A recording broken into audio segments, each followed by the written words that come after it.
প্রথমত ফ্যানের এই পাখাগুলা এই স্ক্রুতে লাগাইতে হবে। তারপর এগুলো সব লাগানো হইলে উপরের পার্টে এখানে এই রিংটা থাকে আলগা, এই রিংটা বসায় স্ক্রু দিয়ে এই গার্ডটার সাথে লাগাইতে হবে। তারপর ফ্যানটা রেখে দাও। তারপর এই পার্টটা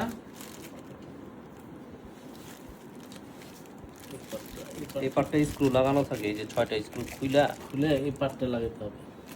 ওইটা তারপরে এই উপরের এই কাভারটা এটা এইভাবে এই স্ক্রুর সাথে এখানে অ্যাডজাস্ট করে দিবেন, তাহলেই হয়ে যাবে। সবগুলো ব্লেড এভাবে লাগবে। প্রথমত ফ্যানের এই পাখাগুলা এই স্ক্রুতে লাগাইতে হবে। তারপর এগুলো সব লাগানো হইলে উপরের পার্টে এখানে এই রিংটা থাকে আলগা, এই রিংটা বসায় স্ক্রু দিয়ে এই গার্ডটার সাথে লাগাইতে হবে। তারপর ফ্যানটা রেখে দাও। তারপর এই পার্টটা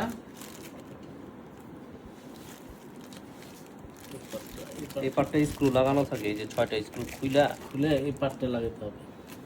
ওইটা তারপরে এই উপরের এই কাভারটা এটা এইভাবে এই স্ক্রুর সাথে এখানে অ্যাডজাস্ট করে দিবেন, তাহলেই হয়ে যাবে। সবগুলো ব্লেড এভাবে লাগবে।